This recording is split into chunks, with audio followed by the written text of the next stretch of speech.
Hey everyone, and welcome back to the Zen English Podcast, the place where real conversations help you grow in confidence and communication.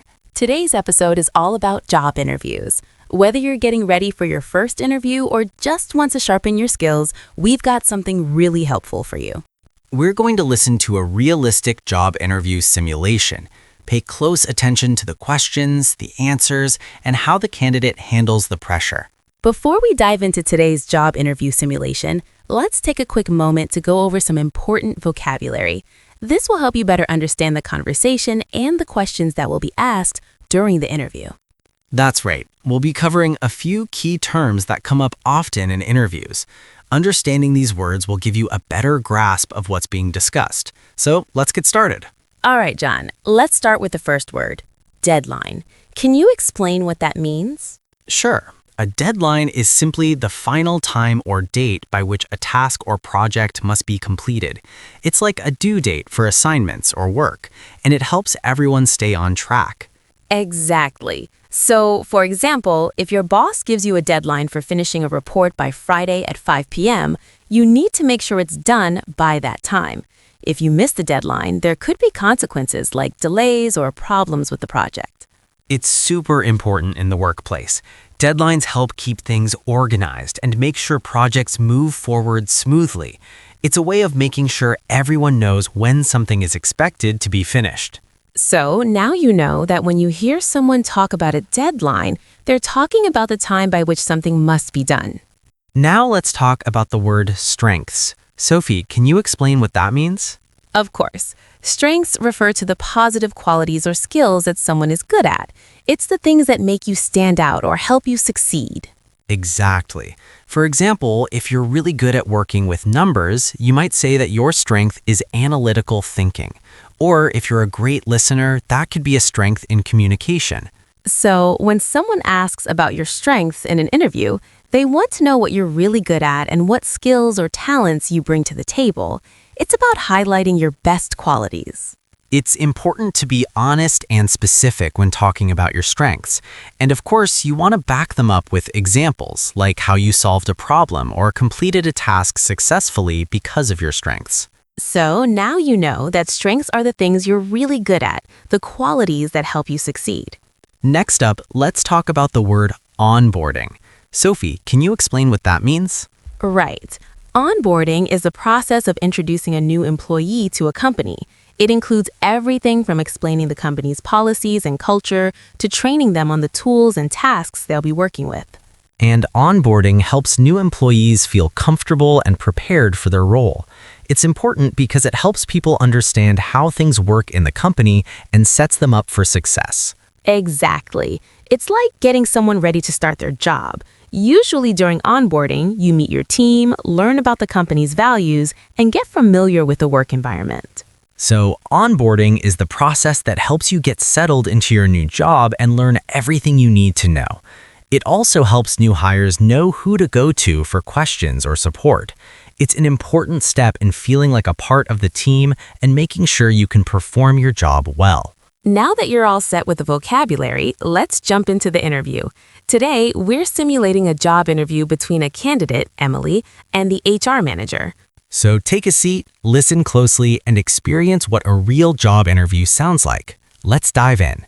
Here's our job interview simulation. Mr. Carter? Emily Johnson? Yes, that's me. Hi, Emily. I'm Mr. Carter, the HR manager. Nice to meet you. Thanks for coming in today. Nice to meet you too, Mr. Carter. Thank you for having me. Of course. Please have a seat. How was your trip over here? Did you find the office okay? Yes, it was pretty easy. The directions were clear and traffic wasn't too bad this morning. Glad to hear that. We try to make things as smooth as possible for our candidates. Would you like some water or coffee before we begin? No, I'm fine. Thank you. All right then. So let's get started. Can you tell me a little about yourself? Sure. Well, I'm originally from Chicago, but I moved here about 3 years ago after graduating from college. I studied communications with a focus on digital media. During my last year, I interned at a small marketing agency, and that really sparked my interest in branding and social media strategy. Ah, digital media. That's a fast-moving field. What kind of work did you do during your internship? It was a mix of things, actually. I helped manage their Instagram and Facebook accounts, created content calendars, and even wrote a few blog posts for their website. One of my favorite projects was helping launch a campaign for a local eco-friendly clothing brand. I got to be part of the creative meetings and even helped shoot some of the visuals. That sounds like a great hands-on experience. So what did you do after graduation? Right after graduation, I got a full-time job at a startup called Brightline. They were just getting off the ground, so I wore a lot of hats. My title was content assistant, but in reality, I did everything from social media planning to customer support on busy days. Startups are great for that kind of exposure. What would you say was your biggest takeaway from that job? Honestly, I learned how to be adaptable. Things change daily. New tools, new goals, sometimes even new roles. It taught me how to prioritize and communicate clearly when everything felt urgent. I also learned how important it is to be part of a team that supports each other. I like that. Flexibility and communication are key in our company too. And what made you decide to leave Brightline? The actual company shifted its focus entirely. They moved from content and branding into more technical services, and my role was gradually phased out. It was a tough moment, but also a turning point for me. I realized I wanted to work somewhere where I could grow in content strategy specifically, and when I saw the opening here, it felt like a perfect match. Thank you, Emily. That gives me a really good sense of your background and what you're looking for. So, Emily, why do you want to work here? Well, first of all, I really like your company. I've read a lot about it. I saw your website, and I also read some news about your recent projects. I think the work you do is very creative and meaningful. You help brands grow in a smart way, not just with numbers, but with good ideas. That's great to hear. Was there anything in particular that caught your attention? Yes, I like the campaign you did for the food delivery app, Meals Made Simple. I saw the video and the post on social media. It felt very real and friendly. I thought, wow, I would love to be part of a team that makes things like that. That was one of our favorite projects. So you're interested in that kind of creative work? Yes, very much. I enjoy writing and planning content. I like to think about how people will feel when they see a post or a video. I believe your team understands how to connect with people, not just sell to them, and that's something I admire. That's a good observation. And what about our company culture? Did you read anything about that? Yes, actually. I saw some employee reviews and a short video on LinkedIn. It looks like people here feel comfortable and supported. That's important to me. I want to learn and grow, but also feel like I belong. I think your company gives both. We do our best. So it sounds like you see a future here, right? Yes, I do. I feel that I can learn a lot here and also bring my ideas. I'm still growing, but I work hard and I really want to be part of something great. Thank you, Emily. That's a thoughtful answer. All right, Emily, let's talk a little about your strengths and weaknesses. Let's start with your strengths. What would you say you're good at? I think one of my biggest strengths is that I'm organized. I like to plan my tasks, use calendars, and make sure I don't forget anything. Even in busy situations, I stay calm because I have a plan. That's a great skill, especially in our line of work. Anything else? Yes, I'm also a good communicator. I like working with people, listening, and sharing ideas. In my last job, my manager said I was good at giving feedback kindly and clearly. I think communication helps teams work better. Absolutely. And now for the harder part. What's one of your weaknesses? Yes, I would say that sometimes I take too much time on small details. I want everything to be perfect, so I spend extra time checking things again and again. Perfectionism, that's a common one. Has that ever caused any problems? Yes, sometimes. For example, when we had short deadlines, I had to remind myself that done is better than perfect. I'm learning to trust my first work more and to ask for feedback instead of fixing things over and over. That's a very honest answer, and it shows you're working on it. Any other weakness you've noticed? Maybe speaking in big meetings. I get a little nervous. I'm okay in small groups, but when there are many people, I feel shy. But I'm trying to practice. I joined a small public speaking group last year, and that's helping me. That's great to hear. Recognizing those things and taking action shows growth. And tell me, where do you see yourself in 5 years? That's a good question. In 5 years, I hope to be in a position where I feel confident and experienced in content strategy. Right now, I'm still learning, but I really enjoy this field. I'd like to grow step by step and become someone the team can count on for ideas and leadership. So you're thinking of a leadership role eventually? Yes, maybe not a big role right away, but something like a team lead or content coordinator. I want to help others, not just do the work. I enjoy guiding people, even now when I help friends or coworkers with writing or planning. That's a good vision. And are you thinking of staying in the same kind of company, or do you want to move to a different type of business? I really like creative companies like this one where there's room for new ideas. I'm not sure about the exact place, but I know I want to work somewhere where creativity and people matter. I want to feel proud of what I create and the impact it makes. Do you have any plans for more education or training in the next few years? Yes, actually, I'm thinking about taking a course in UX writing or maybe digital storytelling. I want to understand more about how people interact with content online, not just writing, but the full experience.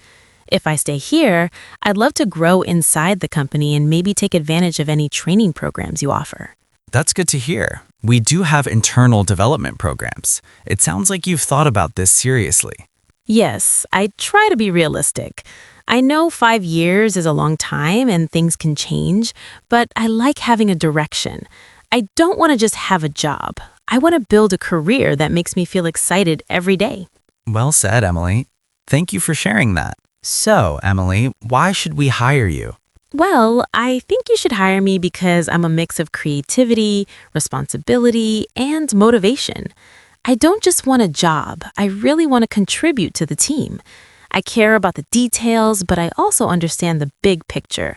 When I work on a project, I always ask, how does this help the company and the audience? That's a solid mindset. Can you give me an example? Yes, at my last job, I created a weekly post series for our Instagram account. I didn't just make nice images, I also checked the comments and messages to see what people liked or needed. After a month, we saw more engagement, and even a few new customers told us they found us through those posts. That's real impact. And beyond skills, what do you think you bring as a person? I'm a positive person. I like working with others, solving problems, and keeping things moving. I try to stay calm under pressure, and I don't give up easily. If something doesn't work, I ask questions, try again, or ask for help. I believe teamwork is about listening and sharing. That's important here. We value collaboration. Yes, and I really believe I would fit well in your team. I may not know everything yet, but I'm ready to learn, grow, and do my best from day one. Thank you, Emily. That's a strong answer. Now tell me about a time you faced a challenge at work. Yes, I remember one situation very clearly. At my last job, we were working on a campaign for a local brand. Everything was going well until the client suddenly changed the deadline. They wanted everything ready 1 week earlier. That sounds stressful. It was. We had to finish a lot of things quickly, the designs, the social media posts, and the client presentation. At first, I felt overwhelmed, and honestly, the team was a bit confused about how to move forward. So, what did you do? I asked my manager if I could help organize the new schedule. I made a list of what we had left, what was urgent, and what we could do later. Then I talked with my teammates, and we divided the work clearly. I also helped a colleague who was behind on writing copy for one of the posts. That's good initiative. In the end, we delivered the project on time. It wasn't perfect, but the client was very happy. The team also thanked me for helping keep things calm and clear. It sounds like you stayed focused under pressure. Yes, I learned that challenges are easier to handle when you stay organized and communicate. That experience helped me grow a lot. Great example. Thank you, Emily. Okay, Emily, how do you handle pressure or stressful situations? I think stress is a part of every job, but the way we respond makes a big difference. For me, when I feel pressure, the first thing I do is stop and breathe. I try to stay calm and think clearly, even if things feel urgent. That's a smart first step. And what do you usually do after that? I break things into smaller steps. If I have a big task or deadline, I ask myself, what can I do right now? That helps me feel more in control. I also make a quick plan, even just a checklist, so I can see progress. And how does that work when you're in a team, not just working alone? In teams, I try to keep communication open. If I'm feeling stressed, I say it, not in a negative way, but to be honest. I might say, this deadline is tight. Can we go over the priorities together? I think asking for help or clarification is better than staying quiet and getting overwhelmed. Have you ever had a moment when the stress got too much? Yes, actually, last year we had a week where two big projects overlapped and my teammate got sick. I had to do extra work and I started feeling really tired. I made a small mistake in a post that went live and I felt terrible. How did you recover from that? I told my manager right away and we fixed the post quickly. But more important, I realized I needed to take short breaks and drink water, eat properly, even if I was busy. I also started using a time tracking app to stay focused. That week taught me that managing stress is not just about work. It's also about taking care of yourself. That's a valuable lesson. It sounds like you've learned a lot from experience. Yes, now I try to stay calm, stay organized, and ask for support when needed. I don't see pressure as something bad. It can actually help us grow if we handle it the right way. Thank you, Emily. I appreciate your thoughtful answer. Now let's talk about salary for a moment. What are your salary expectations, Emily? Thank you for asking. I've done some research on similar roles in the city, and I understand that the average salary for this position is around $45,000 to $50,000 per year. Based on my experience and skills, I think something in that range would be fair. That's a reasonable range. Is salary your top priority? Not really. Of course, I want to be paid fairly, but for me, growth, learning, and being a part of a good team are just as important. If there are opportunities to develop my skills and move forward in the company, that means a lot to me. I see. And are you flexible? Yes, I am. I'm open to discussing it more depending on the full offer, like benefits, training, and the role itself. My main goal is to find a good fit where I can do meaningful work and grow. That's a good approach. Thank you for being honest and prepared. Thank you. I want this to be a win-win for both of us. And Emily, do you prefer working independently or as a team? That's a good question. Honestly, I enjoy both, and I think each has its moment.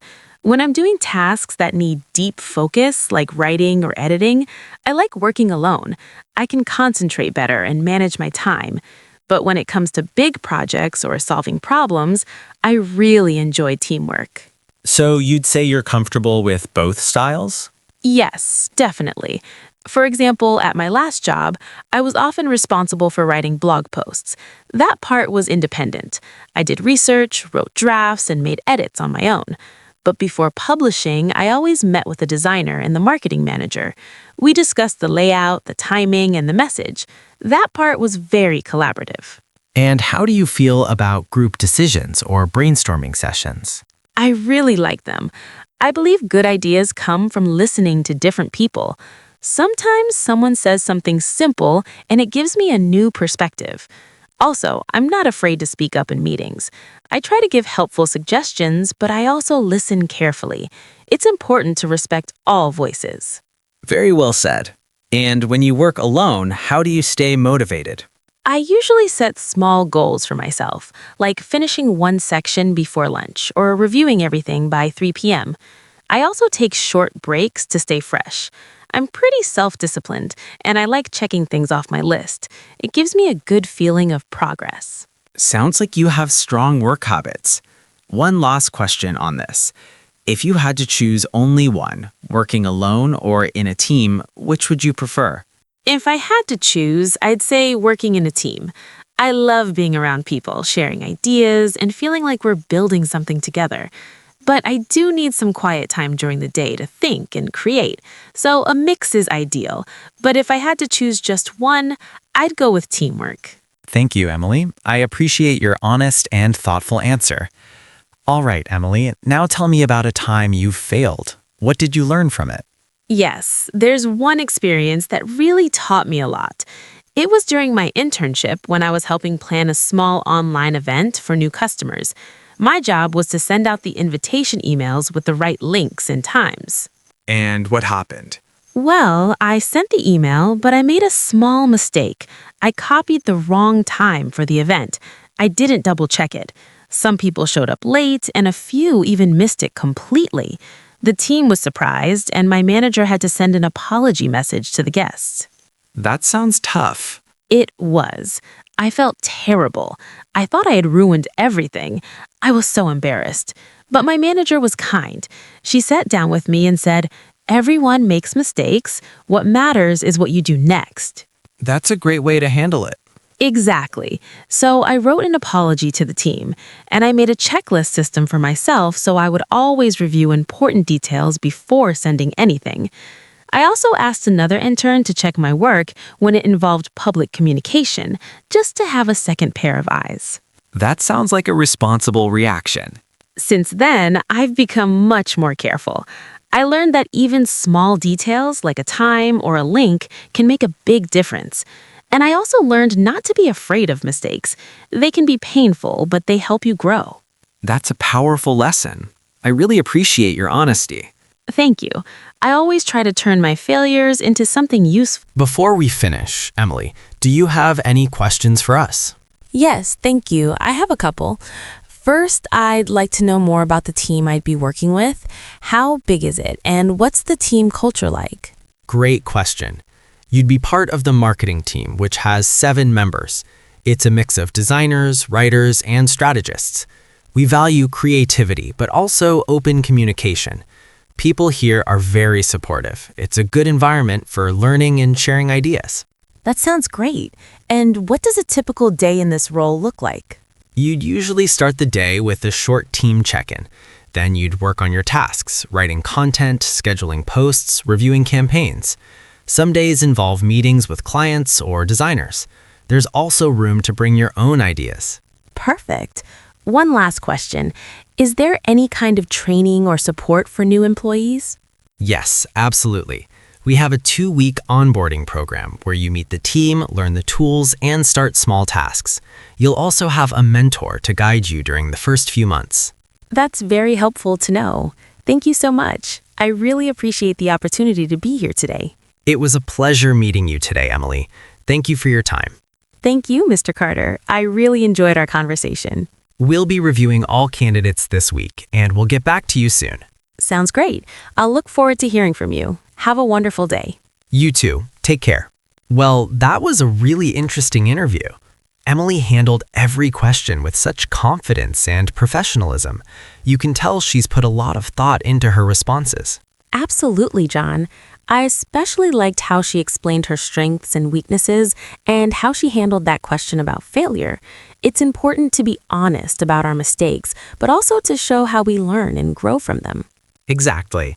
And I think the way she talked about balancing independent work with teamwork was spot on.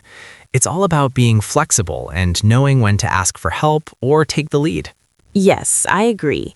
Emily also had great questions for the interviewer, which shows that she's genuinely interested in the role and the company. It's always good to be prepared with questions of your own.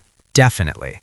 So if you're preparing for an interview, remember to be confident, stay calm under pressure, and always show your willingness to learn and grow. And of course, don't forget to ask questions. Thanks for listening to today's episode of the Zen English Podcast. We hope you found it helpful and insightful. If you enjoyed this episode, don't forget to like, share, and subscribe. And if you have any questions or feedback, feel free to reach out to us. We'll see you next time with more tips and discussions. See you next time.